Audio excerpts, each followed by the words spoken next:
देश के हालात बद से बदतर हो रहे हैं, पर बाबा जीते जा रहा है, बुढ़ऊ जीते जा रहा है। तो मैं बुढ़ऊ कौन है भाई? कौन से सड़क छाप को लेकर आए डिबेट में? ये सड़क छाप कहां से आया डिबेट में?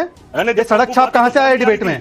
ये किसके जूते और गोल्फ क्लब उठाते उठाते ये डिबेट में आ गया? नहीं, बुढ़ाऊ क्या होता है? आप देश के सभी वरिष्ठ नागरिकों को बुढ़ाऊ बोल रहे हैं क्या? आज देखिए कांग्रेस पार्टी का ये नमूना, ये देश के जो भी 60-65 वर्ष के ऊपर है, जो हमारे बुजुर्ग हैं, जिनको हम माता पिता और गुरु मानते हैं, यहाँ पर भी बैठे हैं पैनल में कुछ बुजुर्ग लोग, उनको बुढ़ाऊ बोलता है ये। रॉबर्ट वाड्रा का चपरासी, ये टॉपिक पर आइए, टॉपिक पर आइए। रॉबर्ट वाड्रा का चपरासी अपने माँ बाप को भी बोलता है क्या? ये बुढ़ाऊ बोलता है, अपने माँ बाप को भी बुढ़ाऊ बोलता है। माँ बाप को भी अपने बुढ़ाऊ बोलता है क्या?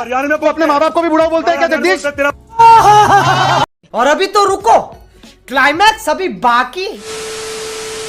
हेलो दोस्तों, स्वागत है आप सभी का आपके अपने YouTube channel the debate centre में। दोस्तों, आज की इस धमाकेदार डिबेट वीडियो में हम लोग देखने वाले बीजेपी के प्रवक्ता शहजाद पूनेवाला, वहीं दूसरी तरफ हम लोग देखने वाले कांग्रेस के प्रवक्ता जगदीश शर्मा को। इस डिबेट में दोस्तों आकर जगदीश शर्मा हमारे देश के प्रधानमंत्री के बारे में बुरा भला कह रहा था और उनको नीचा दिखाने की कोशिश कर रहा था। इसी बात को लेकर दोस्तों जो शहजाद पूनेवाला ने उसकी धुलाई की है और उसे जो डिबेट में बेइज्जत किया है, उसे देखकर दोस्तों दिल को बहुत सुकून मिला है। दोस्तों वीडियो बहुत ही मजेदार होने वाली है। आपसे अनुरोध है कि आप लोग वीडियो को शुरू से लेकर अंत तक जरूर देखिएगा, और अगर आप लोग को वीडियो पसंद आती है तो वीडियो को लाइक करके चैनल को जरूर सब्सक्राइब कर लीजिएगा। तो बिना किसी देरी के आइए मेन वीडियो को स्टार्ट करते हैं। चलिए शुरू करते हैं। रविशंकर, अभी आपसे शुरू करता हूं। मतलब ये बांग्लादेशी नेपाली रोहिंग्या की खबर से इतनी चिड़ मच गई कि इस सूत्र को वेस्ट बताने लगे। सर, ये भाषा इस तरीके की बातें बता रही कि आप औकला गए?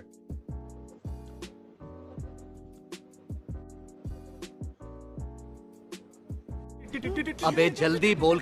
क्या हुआ? अरे रवि जी, आवाज आ रही है आपको? हाँ, मेरे को ले अरे आप ही से सवाल था, कहीं खो गए क्या? अरे भाई मेरे को ले ले। नहीं, मुझे लगा कहीं खो गए। नहीं क्या सोच रहे, कैलकुलेट करने लगे कि नेपाली बांग्लादेशी रोहिंग्या कितने मिले होंगे? कैलकुलेशन चलने लगा होगा। नहीं, एक तो आपके बात करने का ये तरीका बेहद ही गलत है, जिससे मुझे आपत्ति है, लेकिन ठीक है, आप अपने स्टाइल में ही रहेंगे। आपको अब क्या ही बोल सकता हूं मैं इस पे। कौन इस देश का कोई भी दल या कोई भी नेता चाहेगा कि विदेशी नागरिक जो है यहाँ घुसपैठिए बन जाएं और आके यहाँ पे वोट करें? ऐसा तो कोई नहीं चाहेगा। लेकिन हाँ, कोई भी वैध मतदाता जो है उस पे किसी तरह का खतरा, किसी तरह का संकट या उसके नाम कटने की शंका जो है वो नहीं होनी चाहिए। बात तो इतनी है।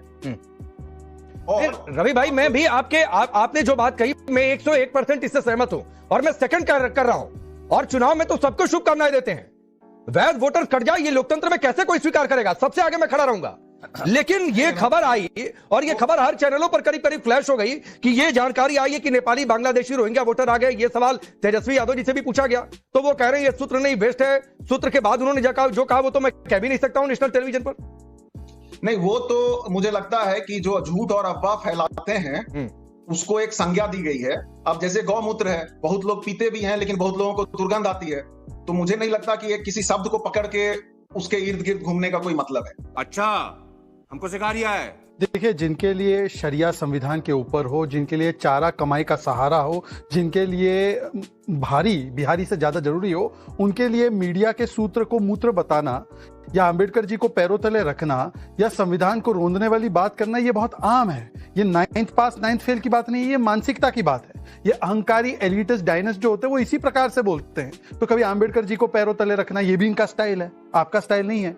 फिर उसके बाद जो बोलना कि मैं संविधान से पारित जो कानून है उसको कचरे के डिब्बे में डाल दूंगा, ये आपका स्टाइल नहीं है, इनके नेता का स्टाइल है। तो स्टाइल रखे अपने पास। मैं सब्सटेंटिव पॉइंट पे आना चाहता हूं जो रवि जी ने कहा। रवि जी ने कहा वैध मतदाता के बारे में इनकी चिंता है। वैध मतदाता के बारे में इतनी चिंता है तो मुझे बताइए कि बिहारी को वोट करना चाहिए या बाहरी को वोट करना चाहिए? संविधान क्या कहता है? संविधान कहता है भारत का नागरिक है वही वोट कर पाएगा।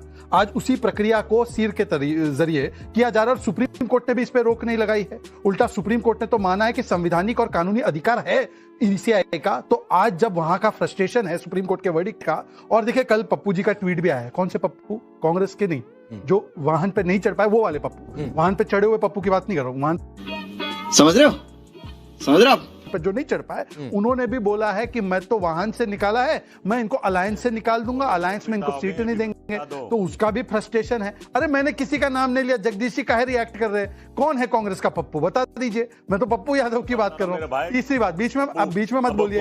आपका स्टेक ही नहीं है बिहार में। आपका स्टेक ही नहीं है बिहार में। राकेश जी मैं अपनी सबसे ठीक। पॉइंट जगदीश जी आऊंगा, जगमगाता है। आपको लगा कि एक लाइन बोलना चाहिए सर, उसका वेलकम है पार हो जाएगा। और उस पर रिएक्ट भी कर दिया शहजादे, लेकिन जिसकी बारी वो ज्यादा बोले। आऊंगा जगदीश भाई, रुक जाइए अभी एक राउंड जगदीश रवि जी के होने दीजिए, फिर देखिए सोमनाथ भारती भी आ गए हैं। सोमनाथ दिल्ली जी में भी भी क्या हैं, हुआ था उस पर भी बातचीत होगी, मंत्री हैं, उनको भी लेकिन बोलने चलिए का जल्दी मौका। पूरा करिए। मैं 10-15 सेकंड लेकर देखिए, जब यही कांग्रेस पार्टी आंध्र प्रदेश में लाखों वोट कटवाने के लिए आगे आती थी, जब यही कांग्रेस पार्टी ने 2018 में कहा कि राजस्थान में 42 लाख वोट काटने चाहिए, यही कांग्रेस पार्टी तेलंगाना में 22 लाख वोट कटते और तो सेलिब्रेट करते, बोलती बहुत अच्छे कटे, सब फेक वोटर थे, तब वो सारे वोटर कटना और वो फेक वोटर बाहर होना वो सही था।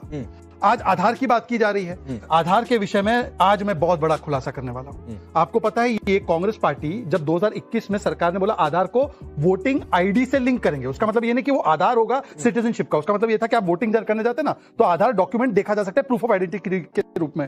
जब बड़े विंडो में रखें। हाँ, कांग्रेस ने इसको प्रूफ ऑफ आइडेंटिटी की तरह भी यूज हो वोटिंग के लिए, उसका भी विरोध किया और कोर्ट गए। और आज क्या कह रहे हैं कि आधार जो नागरिकता का प्रमाण नहीं है, ये खुद मनीष तिवारी और चिदम्बरम ने बोला है, उसको चाहते हैं कि ये नागरिकता का प्रमाण बनते हुए वोटर ठीक है, डबल स्टैंडर्ड इनका। ठीक है रवि भाई, मैं बोल रहा हूँ, सच बोल रहा हूँ। ठीक है रवि भाई आऊंगा, लेकिन जगदीश जी बार बार बीच में बोलना चाह रहे थे, एक बार उनकी बात हो जाए। राकेश पांडे जी के भारत के अंदर नेपाली, रोहिंग्या, बांग्लादेशी आकर वोटर बन जाते हैं तो डूब के मरना किसको चाहिए? भारत के गृह मंत्री और प्रधानमंत्री को और चुनाव आयुक्त को, और नैतिकता तो रिजाइन दे देना चाहिए। ये नेहरू जी तो लेके नहीं आए इनको, इस पे तो आप पूछेंगे ना, आपकी पूछने की हिम्मत है इनसे।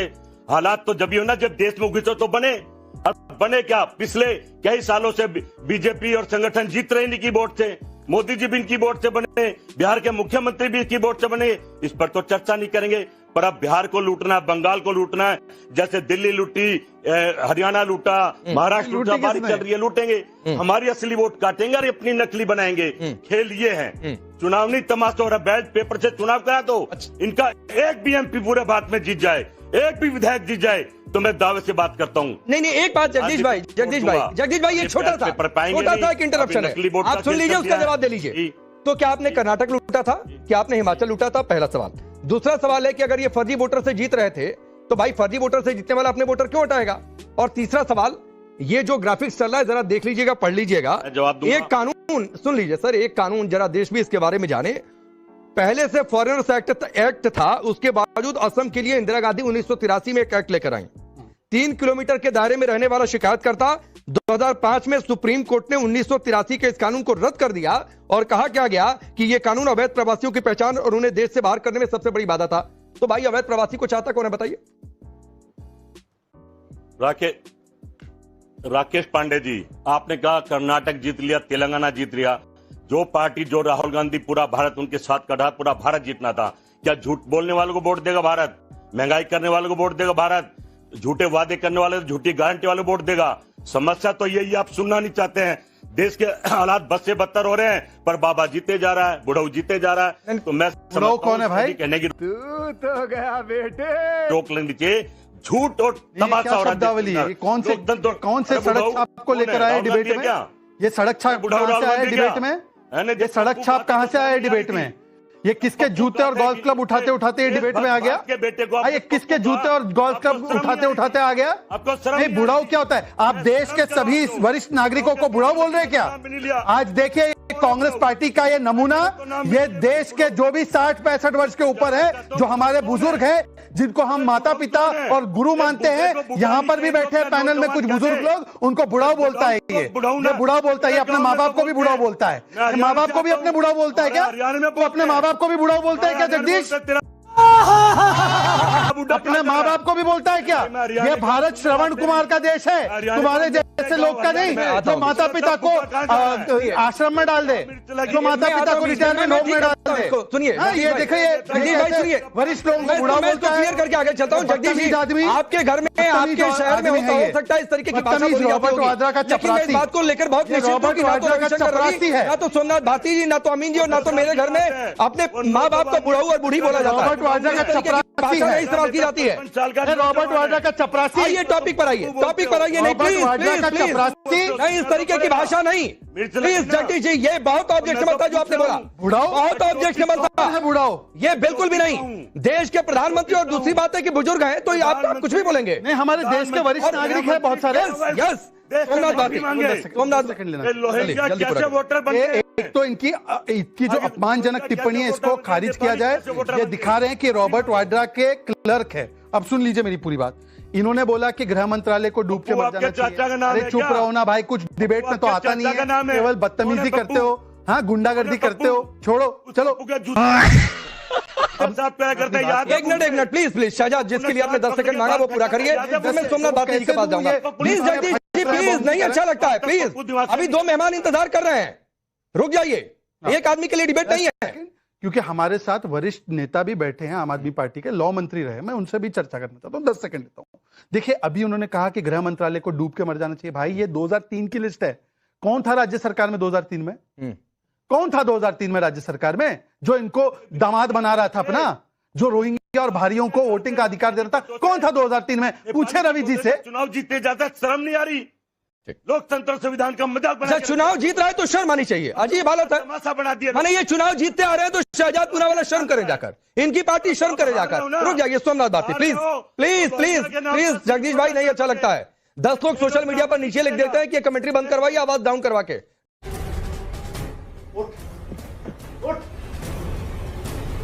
निकल यहां से, निकल। तो दोस्तों, वीडियो में अंत तक बने रहने के लिए आप लोगों का धन्यवाद। उम्मीद है दोस्तों आज की इस डिबेट में जो आप लोगों ने कांग्रेसी प्रवक्ता की धुलाई देखी है उसे देखकर आप लोग को जरूर ही आनंद आया होगा। अगर दोस्तों आप लोग को वीडियो पसंद आई है तो वीडियो को लाइक करके चैनल को जरूर सब्सक्राइब कर लीजिए और इस डिबेट के बारे में आपकी जो भी राय है हमें कमेंट करके जरूर बताइए। तो मिलता है दोस्तों आप सबसे एक और नए धमाकेदार डिबेट वीडियो के साथ। तब तक के लिए आप अपना और अपने पूरे परिवार का ख्याल रखिए। जय हिंद, जय भारत।